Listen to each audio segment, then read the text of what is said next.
গুরু গৌরাঙ্গ গন্ধর্ব গোবিন্দে গণেশ তুলসী যমুনা গঙ্গা ভক্তি ভস্য নমো নমঃ। নারায়ণং নমস্কৃত্য নরং চৈব নরোত্তমং দেবীং সরস্বতীং ব্যাসং ততো জয়মুদীরয়েৎ। অবতারাবলী বীজং হতাদিগতিদায়কং পঞ্চমাধুর্যং সংযুক্তং শ্রীকৃষ্ণচন্দ্রমহং ভজে।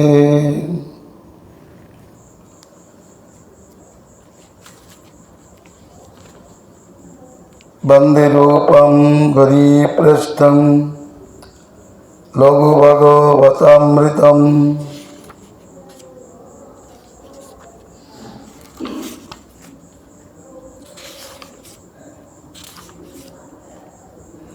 যৎক্ষণাৎ সদনাৎ কৃষ্ণ তত্ত্বজ্ঞানং প্রজায়তে।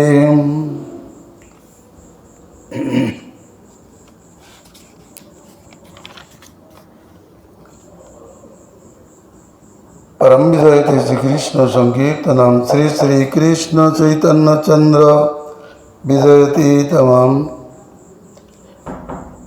श्री भागवतामृत कणा।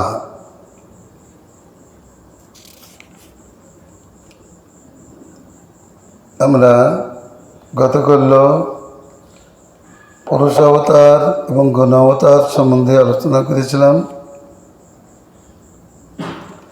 অনন্ত লীলাবতার আমাদের আলোচ্য বিষয়।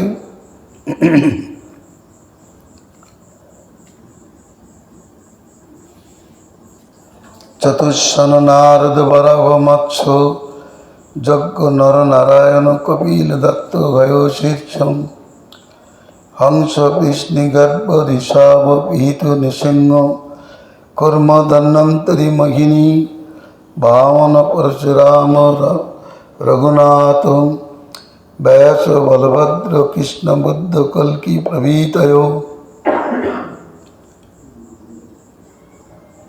एते प्रतिकल्पं प्रादुर्भवन्तीति। अनंत लीलावतार चतुष्षण তিনি ব্রহ্মার হৃদয় থেকে আবির্ভূত হয়েছে। এরা চারজন ব্রহ্মার হৃদয় থেকে আবির্ভূত হন। নারদ একটি লীলাবতার। ব্রহ্মার করুর দেশ থেকে নারদের জন্ম। ব্রহ্মার নাসারন্ধ্র থেকে বরাহ ভগবানের আবির্ভাব।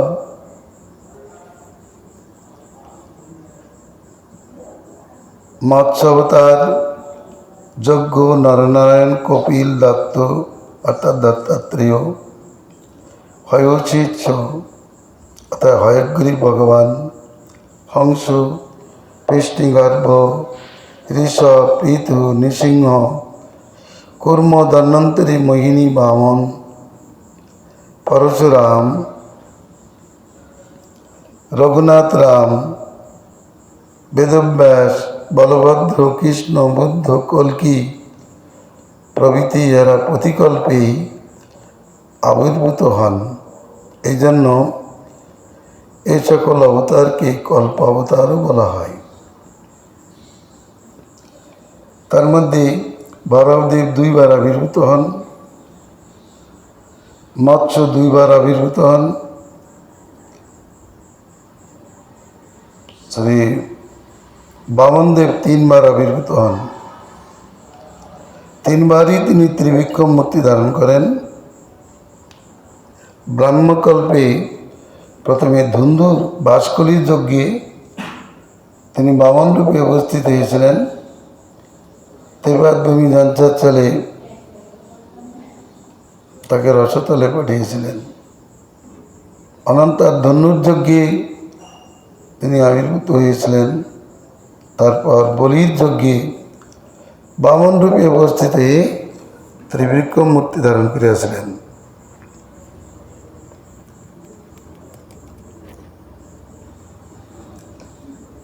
এ হলো লীলাবতারের পরিচয়। এদের মধ্যে কেউ শক্তাবেশ অবতার আছেন,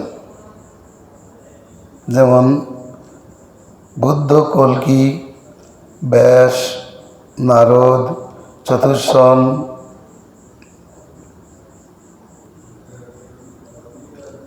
এরা সব শক্তাবেশ অবতার। অনন্তর মন্বন্তর অবতারের কথা বলিতেছেন।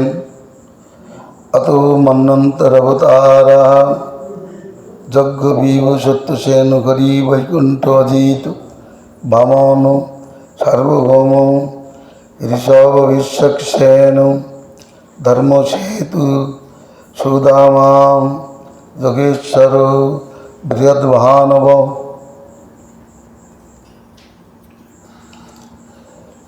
চোদ্দ মন্বন্তরে ধরে 14 অবতার।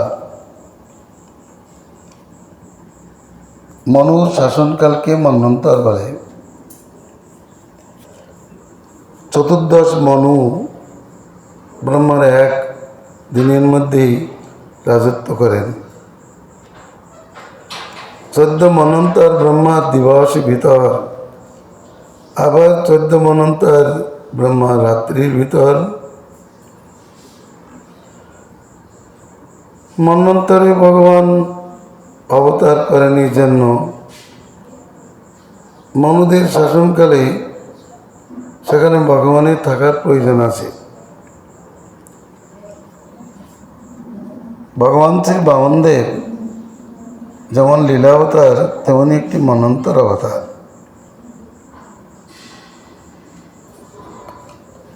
যেহেতু কণাতে সামান্য, কণা তো বেশি কিছু না, ভাগবতামৃতের কণা, কণার মধ্যে বেশি প্রকাশ থাকে না। সংক্ষেপে বলে যাচ্ছেন। অত যুগাবতারাম শুক্ল রক্ত শ্যাম কৃষ্ণাম। যুগাবতার, যুগে যুগে ভগবান অবতীর্ণ হন। সত্যযুগে শুক্লবর্ণ, ত্রেতা যুগে রক্তবর্ণ ভগবান, দ্বাপর যুগে শ্যামবর্ণ, কলিযুগে কৃষ্ণবর্ণ যুগাবতার।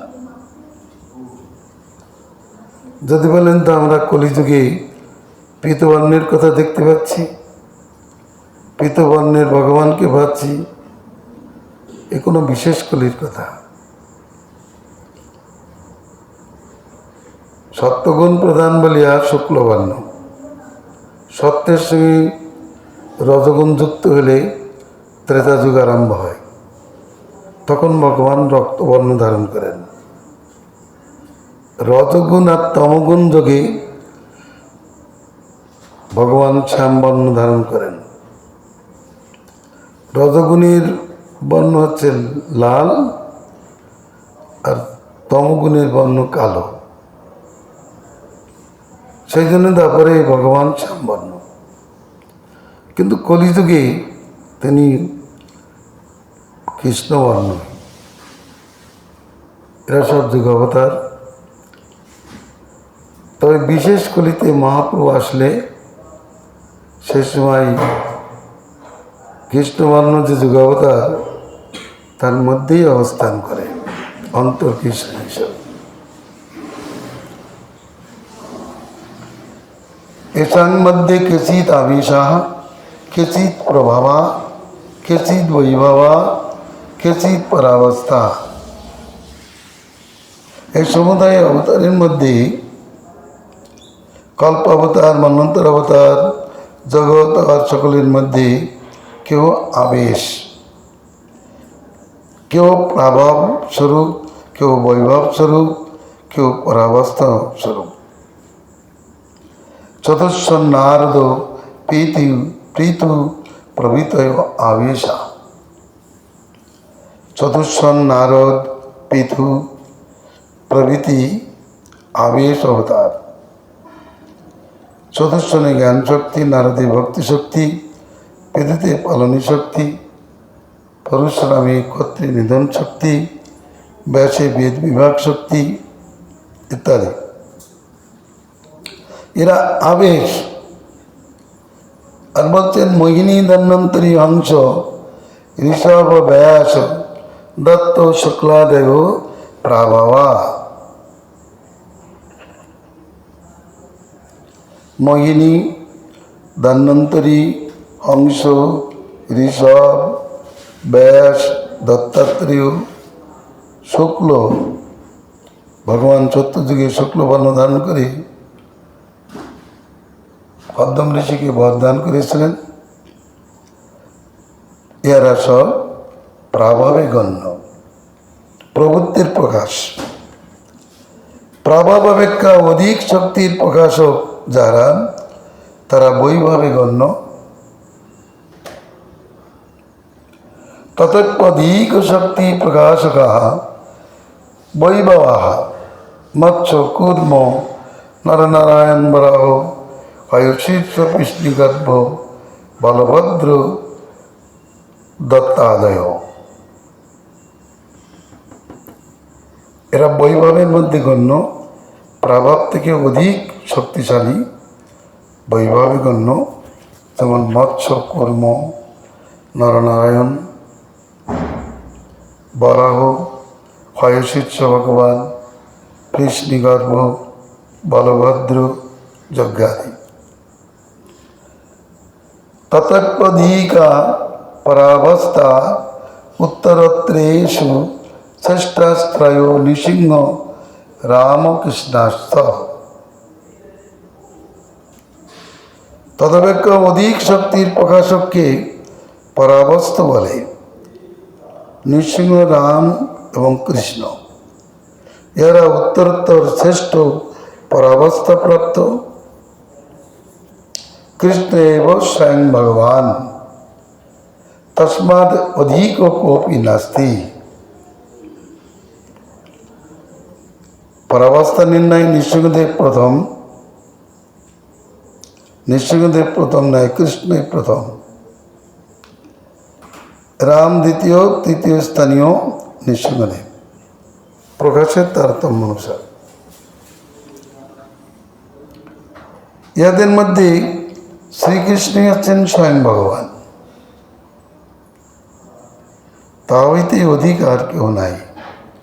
না তার সমস্তাধিকস্য দৃশ্যতে, তার সমান কেউ নেই, তার ঊর্ধ্বেও কেউ নাই। তার মতো ঐশ্বর্যশালী, শক্তিশালী, মাধুর্যশালী কেউই নাই, তার সমানও কেউ নাই, তার থেকে অধিক শক্তিশালী মাধুর্যশালী কেউ নাই।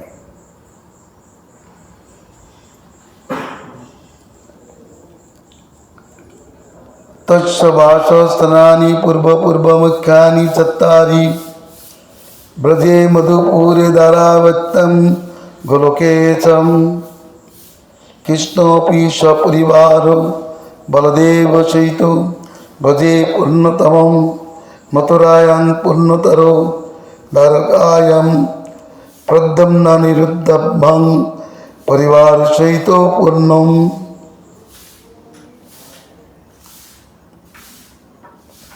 শ্রীকৃষ্ণের পূর্বপূর্ব শ্রেষ্ঠ চারিটি বাসস্থান বা ধাম যথা ব্রজ, মথুপুর, দ্বারকাপুরী, গোলক। শ্রীকৃষ্ণ সপরিকর বলদেবের সহিত ব্রজে পূর্ণতম, মথুরায় পূর্ণতর, পরিবারবর্গ এবং প্রদ্যুম্ন অনুরুদ্ধের সহিত দ্বারকায় পূর্ণস্বরূপ। গোলকে পূর্ণকল্পী বৃন্দাবনীয় লীলা অর্থাৎ বৃন্দাবনীয় লীলোত্থার অন্যতম সজাতীয়।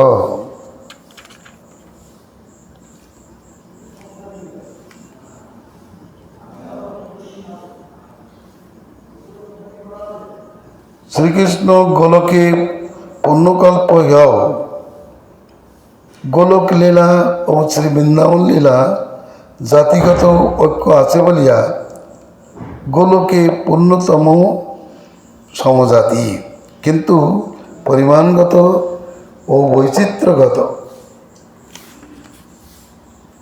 বৈশিষ্ট্য শ্রী বৃন্দাবন লীলাতেই অন্যতম রূপে অভিব্যক্ত হয়ে আছে। গোলকের লীলা থেকেও ব্রজের লীলার বৈশিষ্ট্য আছে। পূর্বেষু মাধুর্যাধিক্য তারতম্যাদ ঐশ্বর্যসাধন তারতম্যমুত্তরোত্তরেষু মাধুর্য হ্রাস তারতম্যাদ ঐশ্বর্যস্য প্রকাশ তারতম্যম। গোলক হইতে দ্বারকা, দ্বারকা হইতে মথুরা, মথুরা হইতে বৃন্দাবনের মাধুর্য অধিক অধিক রূপে অভিব্যক্ত থাকার জন্য ঐশ্বর্য আচ্ছাদনের তারতম্য আছে। গোলক থেকে দ্বারকার ঐশ্বর্য মাধুর্য বেশি, দ্বারকা হইতে মথুরা, মথুরা হইতে বৃন্দাবনের মাধুর্য অধিক। এই জন্য অধিক হলে ঐশ্বর্যটা আচ্ছাদিত হয়।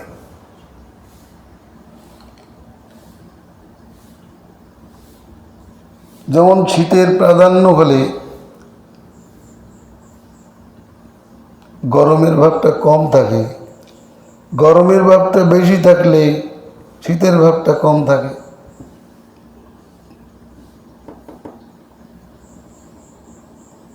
আবার বলছেন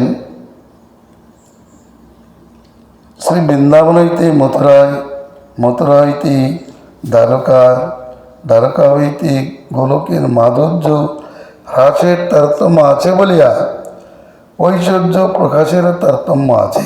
অর্থাৎ বৃন্দাবন হইতে মথুরা মাধুর্য হ্রাস, তার জন্য ঐশ্বর্য প্রকাশ অধিক। আবার মথুরা হইতে দ্বারকায় মাধুর্য হ্রাস জন্য ঐশ্বর্য প্রকাশ ততোধিক। আবার দ্বারকা হইতে গোলকে মাধুর্যের হ্রাস জন্য ঐশ্বর্য প্রকাশ আরো অধিক রূপে অভিব্যক্ত আছে।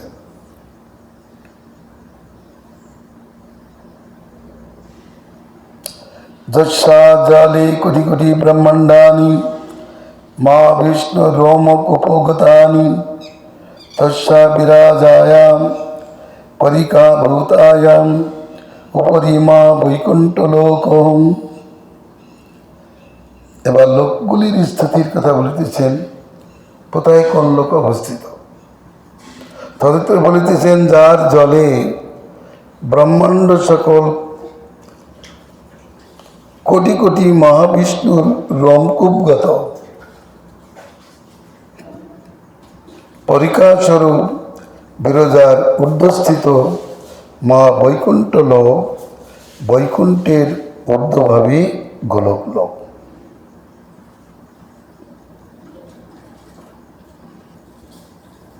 তৎসর্ধভাগে গোলকম তত্র গোলকনাথ শ্রীকৃষ্ণম দেবলীল সপরিবার বর্ততে তৎসবিলাস পরমাত্মা পরব্রহ্মনাথ ব্রহ্মোচ নির্বিশেষ স্বরূপম।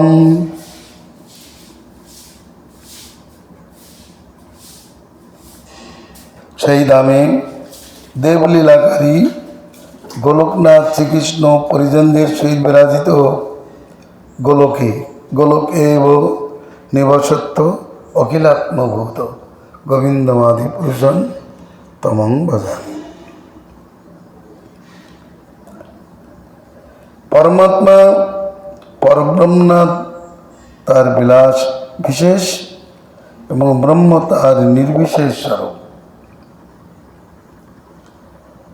তবে ব্রহ্ম পরমাত্মা ভগবান তিনটি একই শব্দ। যাকেই কৃষ্ণ বলা হয় তাকেই মুকুন্দ বলা হয়, তাকেই গোবিন্দ বলা হয়। তিনটে কাজের জন্য তিনটে নাম। আকর্ষণ করেন আনন্দধাম বলিয়া তার নাম কৃষ্ণ, মুক্তিদান করেন বলিয়া তার নাম মুকুন্দ, গোপালন করেন বলে তার নাম গোবিন্দ। তো ব্যক্তি তো একজনই। তিন প্রকার কাজ হেতু তার তিনটে নাম। এক, অধ্যায়জ্ঞান তত্ত্বই তো তত্ত্ব।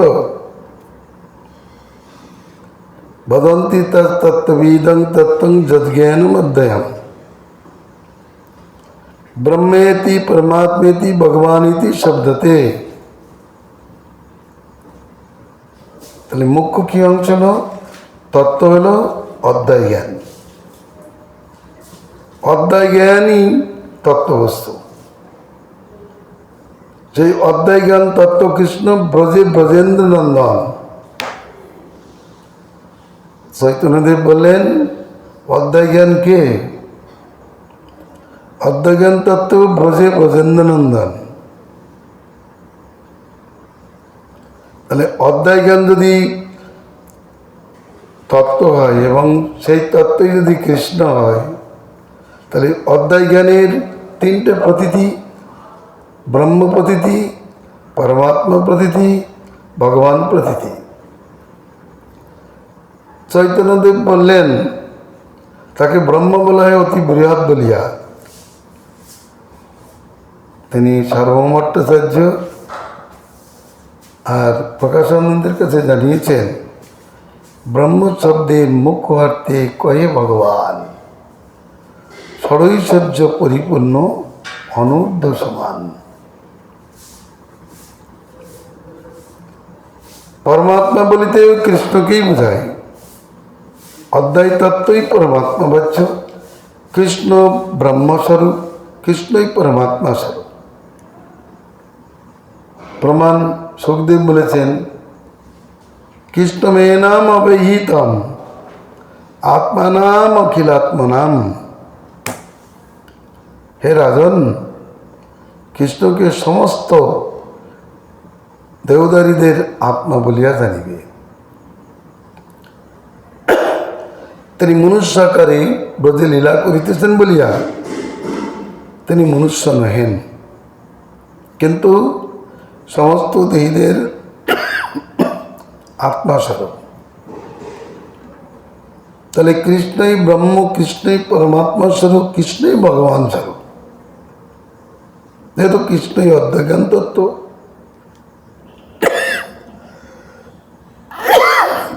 অধ্যায়জ্ঞান তত্ত্বের বিচার। অধ্যায়জ্ঞান যে বস্তু তার তিনটে সংজ্ঞা হলো, আমি আগেই বলেছি, কৃষ্ণ, গোবিন্দ, মুকুন্দ একজনের নাম। মল্লন তার কৃষ্ণ, গোপালন হেতু তার গোবিন্দ সংজ্ঞা এবং মুক্তিদান হেতু তার মুকুন্দ সংজ্ঞা। অতি বৃহৎ বস্তু বলিয়া তাকে ব্রহ্ম বলা হয়, অতি ব্যাপ্ত বস্তু বলিয়া তাকে পরমাত্মা বলা হয়।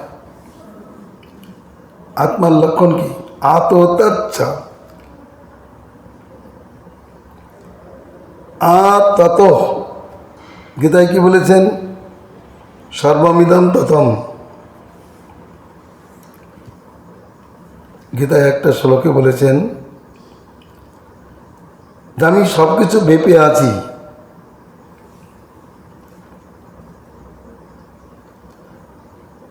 অর্জুনকে বললেন, এই অর্জুন, সেই পরমাত্মা সর্বত্র ব্যাপ্ত হয়ে আছে।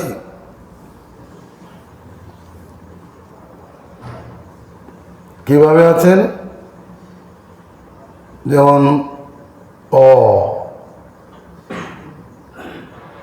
শব্দটা সমস্ত অক্ষরে ব্যাপ্ত হয়ে আছে। দেখুন, ক, খ, গ, ঘ, স, ট, ত, প, সর্বত্র অটা ব্যক্ত। তাই তদ্রূপ আমিও সর্বভূতি ব্যাপ্ত রূপে অবস্থান করি। তখন আমার সংজ্ঞা হয় পরমাত্মা। আমি যখন বৃহৎ থেকে বৃহত্তম হই, অনুরণীয়ান, অনু থেকে অনু হয়ে যাই, তখন পরমাত্মার সংজ্ঞা হয়, অথচ ব্যক্ত। আর যখন বৃহৎ থেকে বৃহত্তম হই, তখন আমার ব্রহ্ম সংজ্ঞা হয়।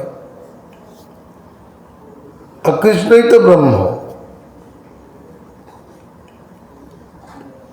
ব্রহ্মাই বলছেন কৃষ্ণ আপনি তো ব্রহ্ম, জন্মিত্তং পরমানন্দম পূর্ণং ব্রহ্ম সনাতনম। নন্দগোপের বজস্থিত শ্রীদামাদির কি ভাগ্য, কি ভাগ্য, তাদের মিত্র হচ্ছে পরব্রহ্ম, সনাতন পুরুষ। ব্রহ্ম প্রবদ্ধে নবনীত চৌরম, নবনীত হরণকারী ব্রহ্মে আমি প্রবর্তি করি। ব্রহ্ম গোপাল বেশম, ব্রহ্ম গোপাল বেশধারী। গোপতি তনয়া কুঞ্জে গোপ বোধটি বিটং ব্রহ্ম, যমুনা তীর কুঞ্জে ব্রজবধূদের যিনি লম্পট তিনি ব্রহ্ম।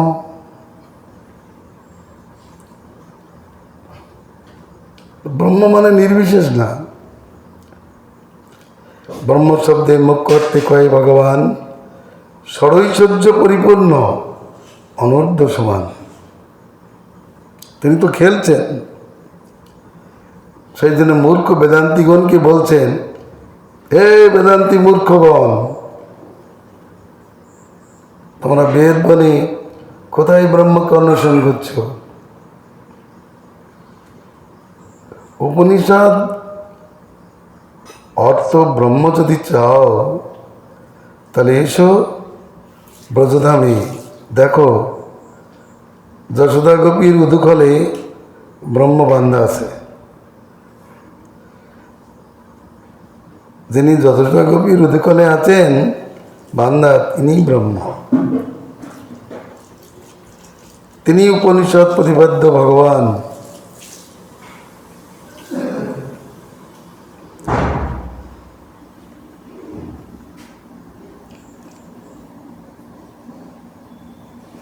পরমাত্মা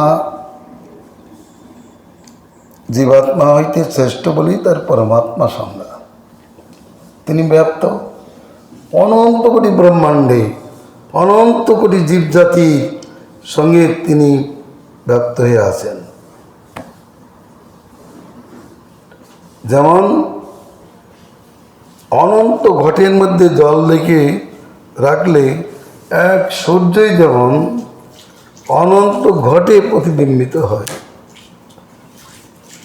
ভীষ্মদেব বলছেন তেমনি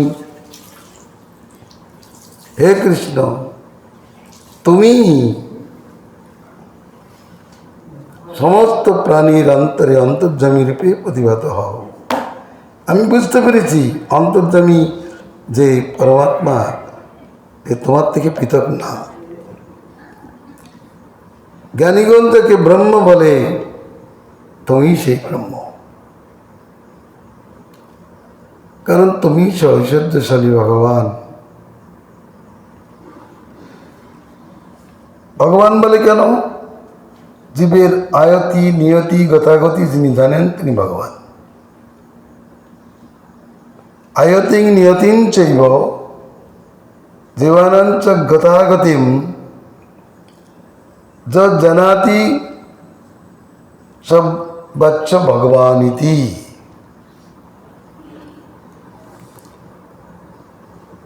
সর্বজ্ঞ সর্ববিদ সর্বাত্মা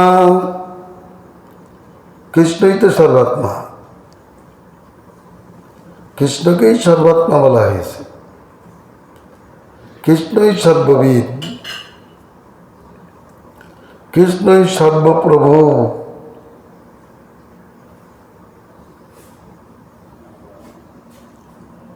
যদিও বলছে জ্ঞান যোগ ভক্তি তিন সাধনের বসে ব্রহ্ম আত্মা ভগবান ত্রিবিধ প্রকাশে। সে ব্রহ্মরূপে দেখলো ব্রহ্ম মানে নির্বিশেষ না। বহু দূরের থেকে সমুদ্রের মধ্যে একটা লাইট দেখলে আপনি বলতে পারেন না সমুদ্র সেই জাহাজটা লাইট, অথচ দূরের থেকে লাইট ছাড়া কিছুই দেখা যায় না। কিন্তু মূর্খের কনসেপশন ওই লাইটটাই ব্রহ্ম, জাহাজ, কিন্তু জাহাজের একটা অংশ। ভগবানের অঙ্গকান্তি তাকে ব্রহ্ম বলছেন, কিন্তু ব্রহ্ম শব্দের 4টে বিচার দিয়েছেন ভাগবত সন্দর্ভে। ব্রহ্ম ভগবানের অংশ, ব্রহ্ম ভগবানের বিভূতি, ব্রহ্ম ভগবানের অঙ্গকান্তি, আর নিজে স্বয়ং ব্রহ্ম, কৃষ্ণই স্বয়ং ব্রহ্ম। আমরা দেখলাম উনি সবগুলি তুলে ধরেছেন। ব্রহ্ম বলতে কোথাও ভগবানের বিভূতিকে বুঝিয়েছেন, ব্রহ্ম বলতে ভগবানের অঙ্গকান্তি বলেছেন, যস্য ভাষা সর্বমিদং বিভাতি ইত্যাদি শ্লোক থেকে পেয়েছেন। আবার ব্রহ্ম তার অংশস্বরূপ, আবার নিজে স্বয়ং ব্রহ্মস্বরূপ।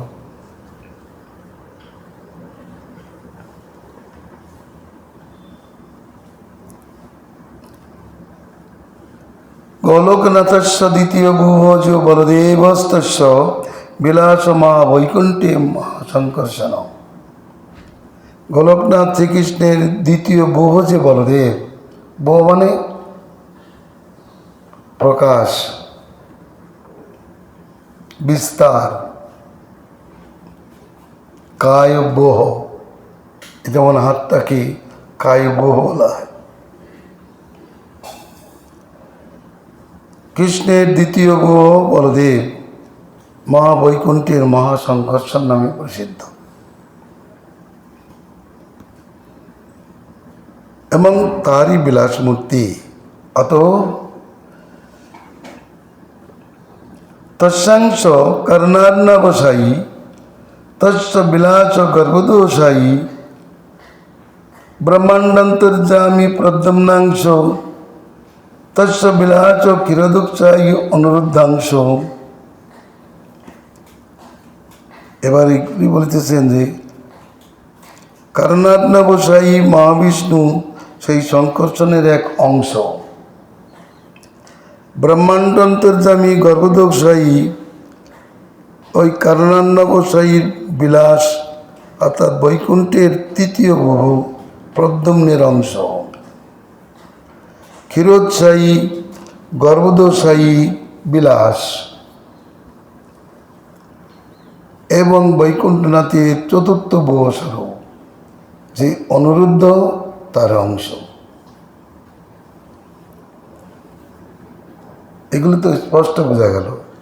মৎস্যকুর্মাবতার গর্ভদ সাই বিলাস, এই যে মৎস্যকুর্মাদি অবতার গর্ভদোষায়ীর বিলাস। কারণ গর্ভদোষায়ীর একটা শ্লোক আছে ভাগবতে, অবতার শতৈক বীজম, তার সহস্র সহস্র হস্তপদাদি বর্তমান। তিনি হলেন শত শত অবতারের বীজ স্বরূপ। এই জন্য এখানে বলেছেন মৎস্যকুর্মাদি অবতার গর্ভদোষায়ীর বিলাস। আর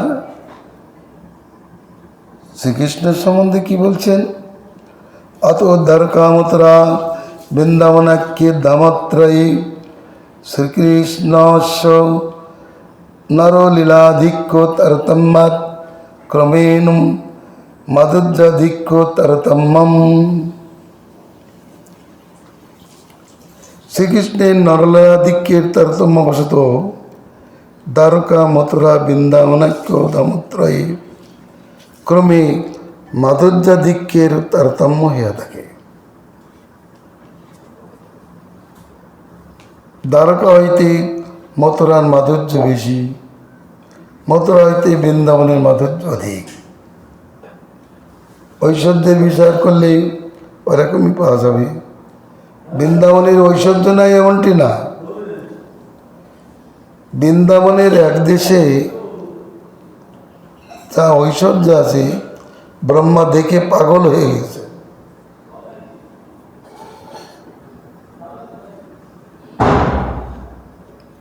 চৈতন্য চরিতামৃতে জানিয়েছেন, কৃষ্ণের প্রভাব বর্ণনা করেছেন সনাতন গোস্বামীর কাছে মহাপ্রভু। ব্রহ্মা দেখে পাগল হয়ে গেছেন। কি দেখলাম? এই বৃন্দাবনের এক প্রদেশে অতএব ঐশ্বর্য জ্ঞানহীন এই কথা বলছে, কিন্তু কৃষ্ণের যে বৃন্দাবনে ঐশ্বর্য নাই এমনটি না।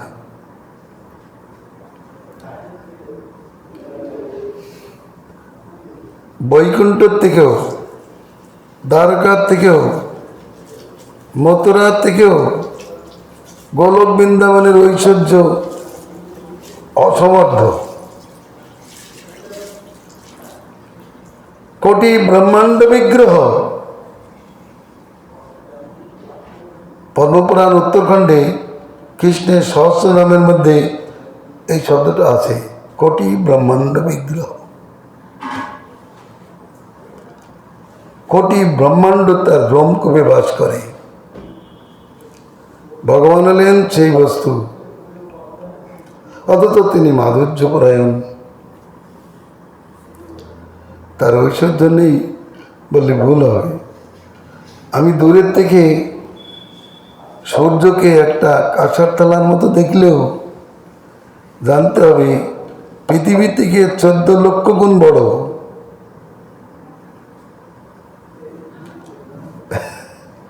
সামান্য মনে হলো বটে, কিন্তু সামান্য নয়।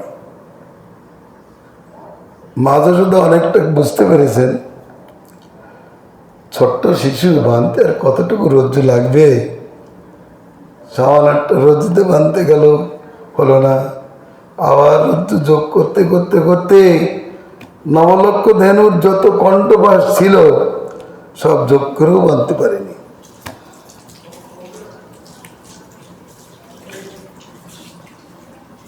অতএব তারতম্য তো থাকেই। ঐশ্বর্য প্রকাশের তারতম্য, মাধুর্য প্রকাশের তারতম্য। বৃন্দাবনে অধিক মাধুর্য, সম্পূর্ণ মাধুর্য। দ্বারকায় তার থেকে একটু, মথুরায় তার থেকে একটু কম, দ্বারকায় তার থেকে সম্পূর্ণ কম। আবার ঐশ্বর্য বিলাস, শুধু দ্বারকার ঐশ্বর্য কি, বৈকুণ্ঠের কি ঐশ্বর্য, তার থেকে বেশি ঐশ্বর্য দ্বারকায় আছে। কেমন দেখিয়েছেন যে ভগবান শ্রীকৃষ্ণ সুধার্ম সভায় বসেছেন, অনন্ত কোটি ব্রহ্মাণ্ডের ব্রহ্মাগণ সুধার্ম সভায় প্রবেশ করছেন। তাদের কেউ কেউ চতুর্মুখ, অষ্টমুখ, 16 মুখ, 32 মুখ, 64 মুখ, শতমুখ, সহস্রমুখ, লক্ষ মুখ, কোটি মুখ। কোটি মুখ ব্রহ্মা পর্যন্ত সেখানে এসছেন। এখন কি করে সম্ভব হয় যে সুধর্ম সভার গেটের দরজাটা কেমন ছিল, যে কোটিমুখ ব্রহ্মা যেখানে প্রবেশ করলো তার জায়গাটা কত বড়, তার শরীরটাই বা কত বড়। যার কোটিটা মুখ তার শরীরটা কত বড়। আর ভগবান তো সামান্য করে বসে আছেন, আর কোটি মুখের কোটিটা কিরিট তার পাদপীঠে লাগিয়ে প্রণাম করছেন। আমরা তো বলবো এটা গাঁজাখুরির কথা, গম্বাঙ্গানো গল্প মাত্র, কিন্তু এটা বাস্তব সত্য কথা। বিশ্বাস সকলের হয় না। আমি বলেছিলাম না, নারদের কাছে 2 জন জিজ্ঞাসা করেছেন, নারদ মুনি আপনি তো বৈকুণ্ঠে যাচ্ছেন, ভগবানকে জিজ্ঞাসা করবেন তো আমার কবে মুক্তি হবে। একজন ব্রাহ্মণ পণ্ডিত তিনি বললেন, হে মুনিবর, আমি তো ভগবানের কাছে যাচ্ছেন, একটু জিজ্ঞাসা করবেন তো আমার কবে মুক্তি হবে।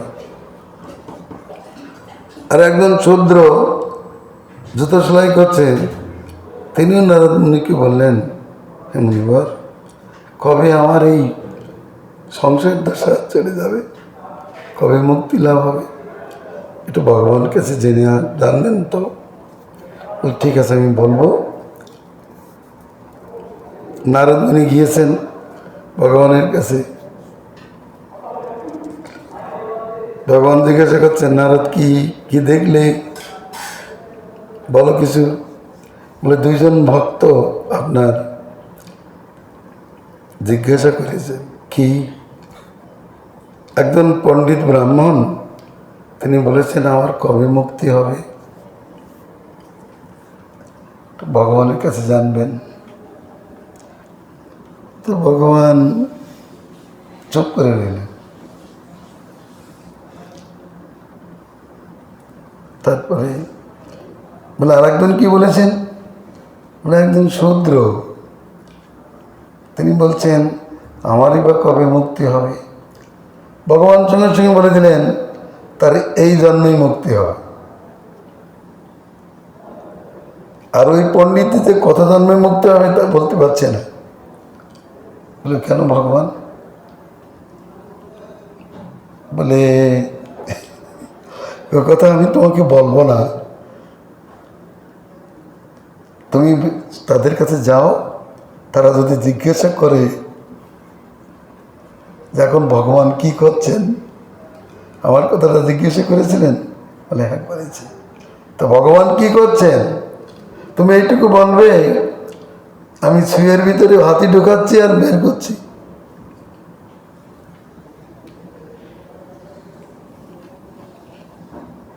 পণ্ডিত মশাই দেখে বলছেন, নারদ মুনি নমস্কার, আপনি বৈকুণ্ঠ থেকে আসছেন না? হ্যাঁ।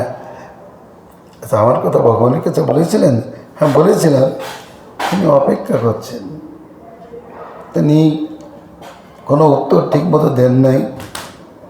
তো এখন তিনি কি করছেন? বলো, বৈকুণ্ঠে তিনি একটা ছুঁচের ভিতরে হাতি ঢুকাচ্ছেন আর বের করছেন।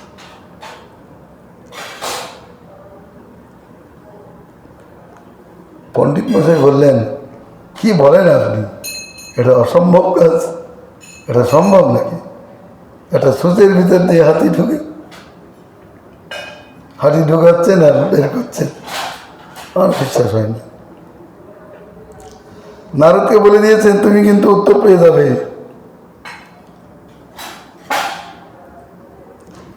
এবারে শূদ্রের কাছে এসেছেন, উনি বলছেন, মুনিবার নমস্কার, আমার কথা বলেছিলেন না? হ্যাঁ, তোমার এই জন্মেই মুক্তি হয়। তো ভগবান কি করছেন? ভগবান এটা ছুঁচের ভিতরে হাতি ঢুকাচ্ছেন আর বের করছেন। আপনার বিশ্বাস হয়? বলে, কেন হবে না? ভগবান তো ঈশ্বর, তিনি সব কাজ করতে পারেন। জীবের পক্ষে যা অসাধ্য তিনি তা করতে পারেন।